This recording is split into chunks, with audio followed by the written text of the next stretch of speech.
Assalamualaikum warahmatullahi wabarakatuh. Salam sejahtera bagi kita semua. Semoga kita dalam keadaan yang sehat dan kita tetap semangat dalam bekerja, khususnya kita sebagai pendidik. Semoga kita tetap terus berupaya untuk berinovasi dan mengatasi pendidikan yang lebih baik, menjadikan pendidikan yang lebih baik di masa datang. Saya Hanif Kurniawan di sini akan memaparkan atau mendiseminasikan, menyampaikan rencana aksi perubahan yang ingin saya lakukan, dan mudah-mudahan ini terlaksana, dan mudah-mudahan ini menjadi salah satu opsi dimungkinkan untuk pendidikan yang lebih baik, khususnya bagi siswa yang saya didik, umumnya mungkin bagi seluruh siswa Indonesia, pendidikan di Indonesia gitu. Judul yang saya akan maksudnya tema yang saya usung yaitu pendidikan untuk kehidupan selanjutnya yang lebih baik. Pendidikan untuk kehidupan selanjutnya yang lebih baik maksudnya adalah kita lebih fokus, perubahan saya yang ingin saya lakukan lebih fokus terhadap karakter. Baik, sebelum itu izinkan saya di sini untuk menyampaikan terlebih dahulu eh, sedikit banyak identitas saya. Nama Hanif Kurniawan, lahir di Cirebon 16 November 1997, unit kerja di SD Negeri 1 Kamarang, Kecamatan Greget, Kabupaten Cirebon. Nah, ini Ibu bisa scan barcode, mungkin barangkali Ibu Bapak ada yang ingin mengenal lebih banyak hasil karya-karya siswa yang saya didik, ada semuanya di barcode yang saya tampilkan. Ibu Bapak bisa men-scan saja, seperti halnya nanti akan disalurkan ke link profil TikTok saya. Di situ sudah banyak sekali portofolio pendidikan saya. Baik, selanjutnya riwayat pendidikan yaitu SD di SD Negeri 1 Kamarang tahun 2004 sampai 2010, SLTP SMP Negeri 1 Sukan Lebak 2010 sampai 2013. Kemudian saya melanjutkan lagi ke tingkat SLTA. Saya mengambil jurusan Teknik Komputer Jaringan waktu itu. Alhamdulillah saya lulus dari SMK Negeri 1 Lembah Abang 2016. Ada rezeki, alhamdulillah saya masuk ke jenjang sarjana, mengambil jurusan PGSD di Universitas Kuningan dari 2016 sampai 2020, dan alhamdulillah rezeki kembali ada di tahun 2022 saya melanjutkan studi saya di program Magister Manajemen Pendidikan Islam di Universitas Islam Bunga Bangsa hingga sekarang. Eh, Tentu ketika kita berbicara aksi atau perubahan rencana, pasti ada hal yang melatar belakangi atau landasan perubahan yang saya ingin lakukan. Mengapa hal ini dilakukan gitu. Setelah saya orientasi ASNP 3K, walaupun sekarang masih berjalan, saya memahami banyak hal, diantaranya bagaimana menjadi pendidik yang baik, bagaimana beretika sebagai seorang ASN, bagaimana kita mengetahui menyelaraskan visi antara Kabupaten Cirebon dan visi yang akan kita lakukan. Dan di situ juga diselipkan dari ada perencanaan Kabupaten Cirebon ke depan. Hal ini menarik kita perhatikan menjadi fokus yang harus saya kembangkan di dalam diri sendiri dan digetuk tularkan atau disalurkan terhadap pendidikan yang saya usung. Di mana salah satu tugasnya yaitu guru memang sudah seyogyanya harus melahirkan banyak inovasi perubahan. Karena apa? Karena lingkungan guru selalu berubah, lingkungan kita masyarakat selalu berubah. Kalau kita stagnan, tidak berubah dalam hal konteks positif, kita akan tertinggal. Terlebih di sini saya didorong oleh keadaan lingkungan sekitar yang sudah banyak saya temukan siswa yang beragam karakter. karakter tersebut banyak yang mungkin masih belum baik, mungkin ada yang beberapa yang sudah baik, tapi hal ini perlu perubahan ke arah yang lebih baik. Lingkungan sekitar mendorong kita supaya kita menghasilkan perubahan, dan visi misi sekolah yang saya di tempat saya bekerja, maksud saya salah satu dua poinnya yaitu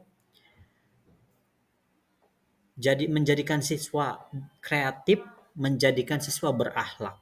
Artinya di situ ada poin karakter kreatif dan berakhlak. Sehingga ini mendorong diri saya sendiri untuk melakukan perubahan atau merencanakan aksi perubahan. Tentu rencana aksi perubahan ini setelah saya dapatkan ilmu dari mentor, mungkin dari kepala sekolah, dorongan dari kepala sekolah, saya menyimpulkan bahwa saya akan lebih fokus kepada karakter terlebih dahulu aksi perubahannya. Saya berasumsi bahwa karakter di usia anak sekolah dasar itu menjadi hal yang vital bagi kehidupan mereka yang akan datang. Hal itu dibuktikan dengan adanya kurikulum merdeka yang memang membebaskan atau menekankan kepada karakter gitu. Jadi itu latar belakang kenapa kita atau saya membuat rencana aksi perubahan. Berikut ada beberapa identifikasi isu yang saya temukan di lapangan atau selama saya mendidik. Salah satunya yaitu banyak sekali siswa yang kurang peduli. Ibu Bapak perlu perhatikan kurang peduli. Ya memang ada pedulinya, tapi kurang terhadap lingkungan. Peduli lingkungan. Dan belum memiliki rasa tanggung jawab. Mereka tidak peduli terhadap lingkungan mereka. Mereka hanya bersaing untuk menjadi nomor 1, ranking 1. Yang saya tahu seperti itu. Selama beberapa tahun saya mengajar, mereka sangat berlomba untuk menjadi ranking 1. Itu bagus, tapi banyak hal-hal yang negatif lahir dari hal seperti itu. Mereka meninggalkan teman, mereka bermusuhan, mereka saling mengejek ketika nilai yang bagus sama yang rendah. Hal ini tentu menjadi perhatian penting bagi saya. Mereka tidak peduli temannya bisa atau tidak. Yang mereka pedulikan adalah saya harus mendapat nilai 80 supaya tidak dimarahi oleh orang tua saya. Padahal pendidikan tidak mengajarkan sepenuhnya seperti itu. Pendidikan mengajarkan kebersamaan. Pendidikan juga mengajarkan gotong royong. Dan lingkungan di sekitar mereka, mereka tidak peduli dengan sampah. Mereka tidak peduli dengan cuaca yang semakin hari semakin panas itu karena pemanasan global yang mungkin oksigen semakin berkurang. Dan mereka tidak bertanggung jawab terhadap apa yang sebetulnya mereka hal kecil lakukan berdampak besar.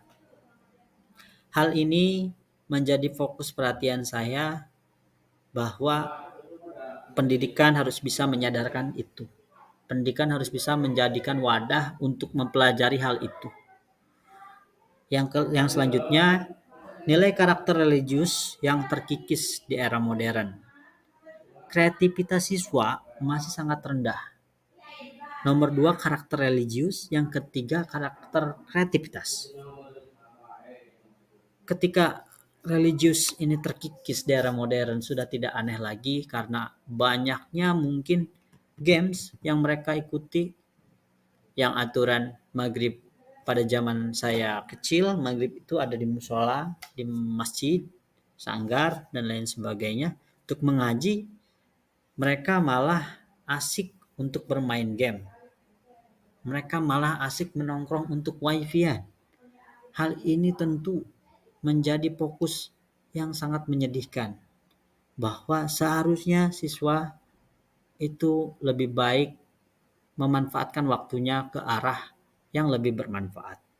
Dan terbukti ketika di kelas, saya sering menemukan siswa yang masih belum paham, masih belum tahu, bahkan masih belum mengenal huruf Arab atau bisa kita huruf hijaiyah.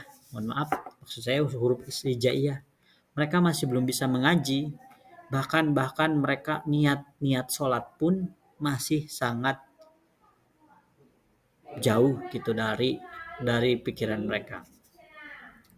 Padahal padahal seyogyanya di umur 10 tahun ya minimal siswa sudah mampu mengetahui atau memahami bahwa sholat itu penting gitu. Nah, itu menjadi fokus saya mengapa menemukan isu hal ini menjadi hal yang penting. Dan yang ketiga, kreativitas siswa masih sangat rendah. Siswa mungkin masih malu-malu, masih belum terbangun karakter kreativitasnya karena mungkin pendidikan yang belum mengarah ke arah pemahaman konsep, hanya mengarah kepada hafalan.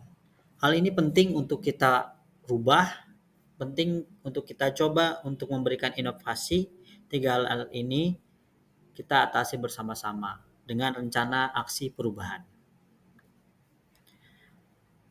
Rencana aksi perubahan yang saya akan usung ada 3 hal, yaitu sustainable living atau hidup berkelanjutan dengan cara menanam pohon di sekolah. Yang kedua, membuat program religius atau GSM, gemar sholat mengaji. Yang ketiga, meningkatkan kreativitas melalui kegiatan proyek penguatan profil pelajar Pancasila atau lebih kita kenal sebagai pendidik yaitu P5. Baik, apa sih 3 program itu? Saya akan jabarkan di slide berikutnya. Nah, kenapa saya berikan judul Sustainable Living atau hidup berkelanjutan padahal kegiatannya adalah menanam pohon di sekolah? Karena dengan menanam pohon tujuannya yaitu melatih tanggung jawab, kemandirian, peduli lingkungan sekitar. Tidak hanya tanggung jawab ketika dilaksanakan, banyak gotong royongnya. Kita bisa lihat sendiri dalam foto.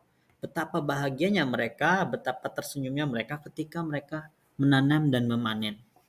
Hal ini perlu kita terus tingkatkan. Hal ini perlu kita ingatkan kepada siswa bahwa pohon itu penting bagi kehidupan selanjutnya anak-anak. Dan kita juga perlu menyampaikan bahwa ketika menanam itu kalian harus bertanggung jawab untuk menyiram, untuk memupuk, dan untuk mengolah panen. Ketika itu tidak terjadi, maka yang akan terjadi pohonnya akan mati, akan layu. Nah, disitulah letak pendidikannya, tidak hanya pelajaran, pendidikannya. Letak pendidikannya di situ. Ada nilai kemandirian, ada nilai tanggung jawab, gotong royong, peduli lingkungan. Nah, program ini dialokasikan waktu oleh saya, yaitu dilakukan sepanjang tahun pelajaran. Ini bukan berarti setiap hari saya menanam pohon seperti petani pada yang benaran, tidak. Tapi penanaman pohon ini menjadi gerakan literasi, yang mana saya selipkan setiap hari pagi hari, maksud saya, siswa diminta untuk menyiram. Sore hari yang dekat rumahnya pun untuk menyiram. Pun itu dilakukan di rumahnya.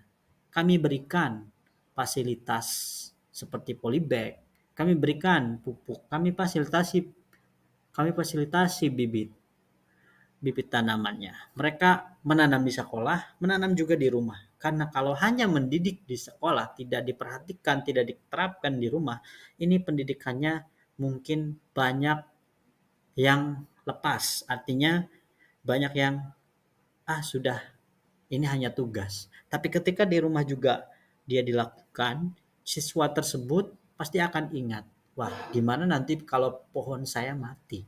Pasti saya harus menyiram setiap harinya. Bagaimana? Kita harus memupuk.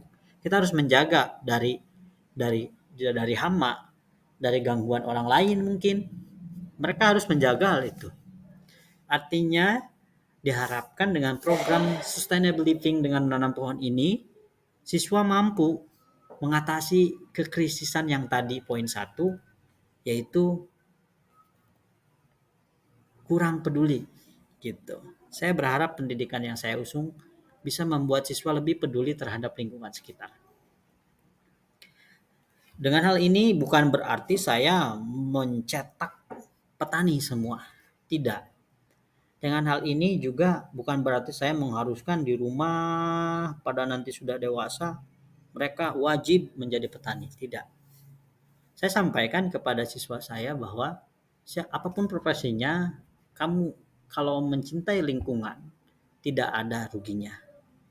Dan latar belakang juga saya mengambil hal ini di desa saya, di desa Kamarang, lebih dari 80% wilayah Kamarang itu wilayah pertanian, perkebunan. Dan lebih dari 80% juga orang tua mereka adalah petani. Jadi tidak ada salahnya kita untuk menanamkan budaya yang berkelanjutan ini menurut saya. Ibu bapak yang saya hormati, barangkali ada yang ingin lebih lengkap dalam proses prakteknya, ada videonya. Saya sudah menyediakan scan barcode di sini, tapi memang harus menggunakan aplikasi TikTok. Bagi ibu bapak yang memiliki aplikasi TikTok maupun tidak, ini bisa di-scan barcode. Nanti akan muncul dari awal menanam sampai memanen sampai memakan. Mengkonsumsi maksud saya bersama-sama. Pada saat melakukan itu yang terjadi adalah pendidikan yang benar-benar bahagia menurut saya. Jadi diharapkan dengan ini mampu mengatasi krisis yang tadi. Tidak peduli lingkungan menjadi peduli. Kita lanjut program selanjutnya, yaitu meningkatkan karakter religius dengan program GSM, Gemar Sholat dan Mengaji. Loh, kok berhubungan dengan guru agama? Ya, memang betul. Saya sudah koordinasi dengan guru agama dan didukung oleh Bapak Kepala Sekolah. Program ini menjadi program yang menurut saya memudahkan saya dalam bercerita kepada siswa untuk menyampaikan karakter-karakter yang baik. Ketika saya di kelas menyampaikan karakter religius itu akan sedikit sulit. Tapi ketika saya bawa ke tempat masjid maksud saya atau musola, kita sholat duha bersama, kita mengaji, walaupun mengajinya tidak seperti pesantren, kita tidak berbasis pesantren, mengaji hal-hal yang sederhana saja, meneladani sifat-sifat Rasul, di mana Rasul itu sikapnya jujur, tablik, amanah. Hal sepele itu pun menurut saya perlu diperhatikan. Nah, tujuannya selain hal yang tadi sampaikan, yaitu diharapkan nilai religius itu meningkat. Dan seluruh siswa, saya sangat berharap seluruh siswa yang saya didik itu tuntas dalam menghafal atau memahami atau tahu bagaimana caranya sholat. Gitu. Tentu ini saya perlu bimbingan dari guru agama. Dan ini dilakukan 15 menit sebelum istirahat. Targetnya per tahun pelajaran tuntas. Maksudnya jika pelajarannya tidak olahraga, tidak pelajaran yang bersifatnya nanti kotor bajunya, saya usahakan 15 menit sebelum istirahat saya selesaikan pelajaran di kelas, kita ajak ke masjid atau musola, kita sholat bersama dan kita akan sharing bareng karakter di sana.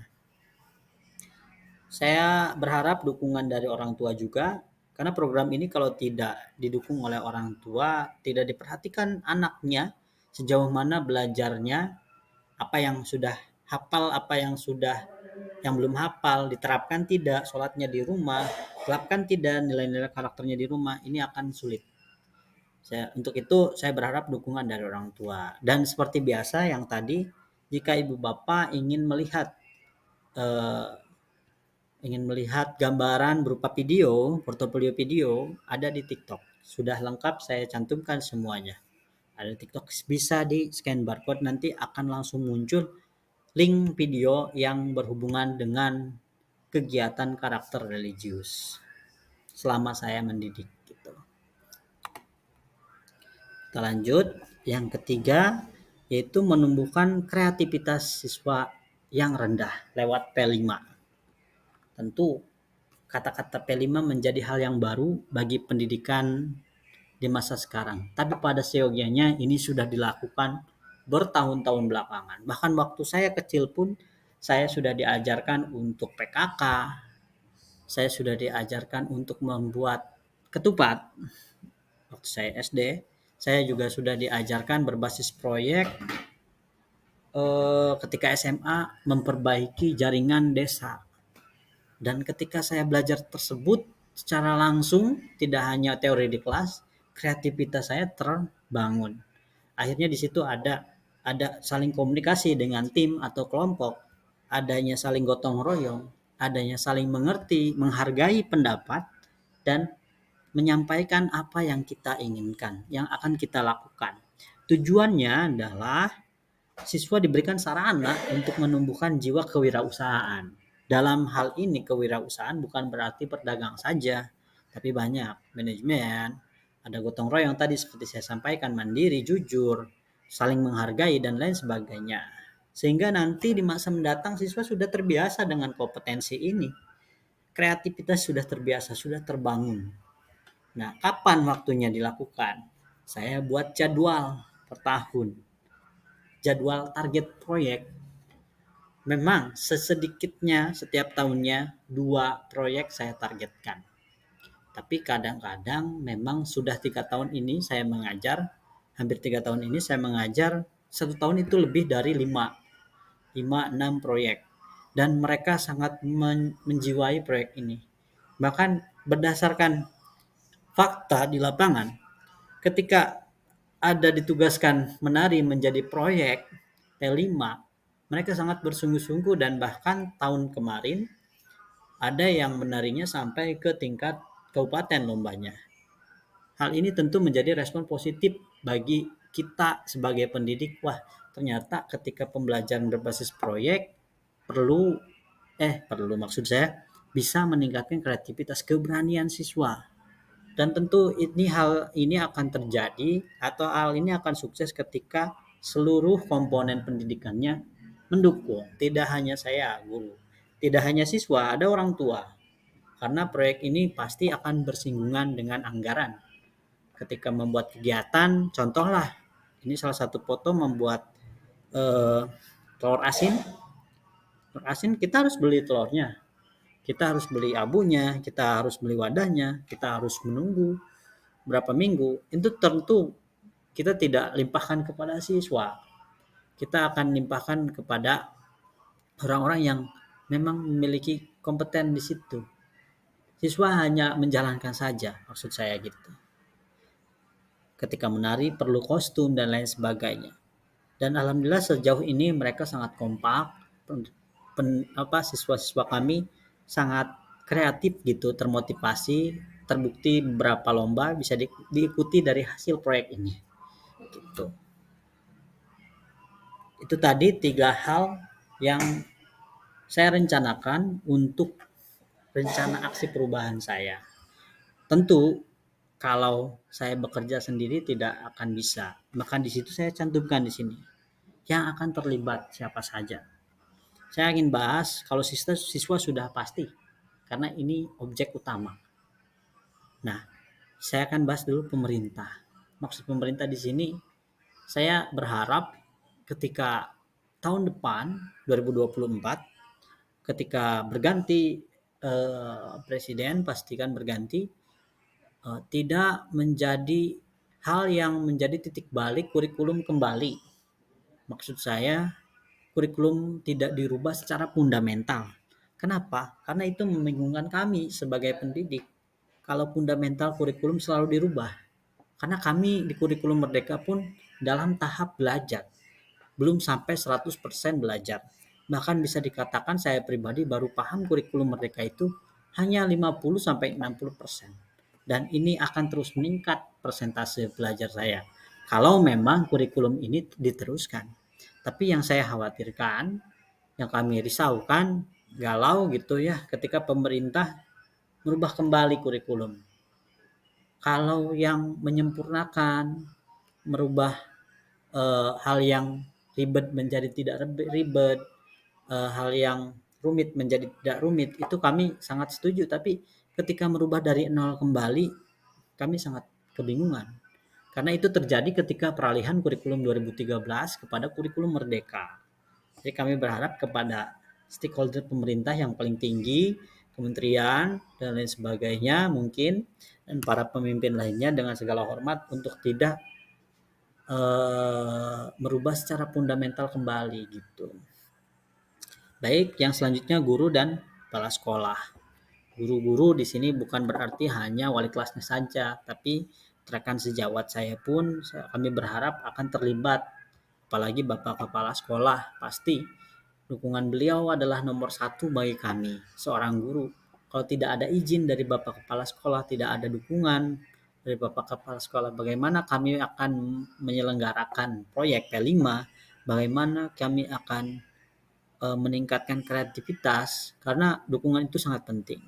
Selanjutnya yaitu komite. Ini saya bisa maknai kalau dalam pemain bola ini pemain utamanya setelah guru ya komite sekolah atau orang tua. Orang tua siswa akan menjadi pemeran penting di sini. Walaupun tidak bersentuhan langsung di sekolah, tapi dukungan orang tua di rumah, pertanyaan-pertanyaan yang mengingatkan kembali siswa di rumah akan sangat membantu kreativitas mereka, sikap kepedulian mereka. Ketika di sekolah diajarkan A, maka di rumah pun kami berharap diterapkan. Ketika di sekolah diajarkan hal yang jujur, disiplin, di rumah juga kami berharap diterapkan hal itu. Jadi mohon untuk orang tua, tanpa bermaksud saya menggurui atau memerintah, di sini memang pendidikan seyogianya 3 aspek, yaitu keluarga, sekolah atau pendidikan di sekolah, dan masyarakat. Dan keluarga menjadi pendidikan pertama bagi anak dan yang paling utama menurut saya. Karena sekolah mungkin 6 tahun akan berganti. Guru 1 tahun akan berganti. Guru beberapa jam akan pulang. Sementara di rumah kami tidak bisa mengawasi hal itu. Gitu. Selanjutnya lingkungan. Mengapa lingkungan pun dicantumkan? Bagi saya lingkungan adalah tempat sarana yang paling efektif menurut saya ketika mengajarkan karakter. Karena beberapa program yang saya usung itu membuat karakter menjadi lebih baik dan berhubungan dengan lingkungan sekitar. Isu-isu yang terjadi di lingkungan sekitar seperti sampah yang berserakan, seperti tanah yang gersang, dan masjid yang kosong, itu menjadi motivasi bagi kami untuk bisa memperbaiki dalam segi sisi fundamental siswa gitu. Dan di sini saya menyantumkan program jangka panjang yang mudah-mudahan ini bisa terjadi, ini bisa terrealisasikan, literasi digital. Walaupun saya belum begitu memahami literasi digital, walaupun kami belum bisa dikatakan 100% paham apa itu literasi digital, tapi setidaknya kami di sini ingin mencoba mengajarkan siswa membuat poster dari HP, tidak hanya digambar di tangan. Kami juga ingin mengarahkan siswa untuk menggunakan media sosial secara bijak. Kami juga ingin mengarahkan kepada siswa untuk tidak hanya menyimpan puisi hasil karyanya di buku, tapi dicantumkan, di-upload di YouTube, bila perlu ditampilkan hasil menarinya. Dan kami juga berharap nanti kita tidak tertinggal, siswa kami tidak tertinggal khususnya dengan persaingan yang ada di sekitar yang sudah semakin canggih. Itu. Di Bapak yang saya hormati, itu tadi rencana aksi perubahan yang saya usulkan atau saya susun dengan melihat beberapa masalah atau isu. Kami berharap dukungan dari beberapa stakeholder. Kepala sekolah pasti sudah mendukung 100%, orang tua Dan kami juga mohon maaf apabila nanti dalam pelaksanaannya tidak sesempurna hal yang direncanakan, karena kami sadar perencanaan ini belum sepenuhnya perencanaan yang eh, bagus, masih banyak perencanaan yang kurang. Tapi dengan 3 hal yang akan saya usung ini, berharap pendidikan lebih baik di masa yang akan datang. Khususnya kita harus berpihak kepada siswa, tidak hanya membuat siswa menghafal, tapi buatlah siswa untuk bisa memahami bahwa apa itu arti pendidikan dan bagaimana kehidupan selanjutnya. Itu kesimpulannya. Saya Hanif Kurniawan dengan segala kekurangan yang saya sampaikan. Saya mohon maaf. Billahi taufik wal hidayah. Assalamualaikum warahmatullahi wabarakatuh.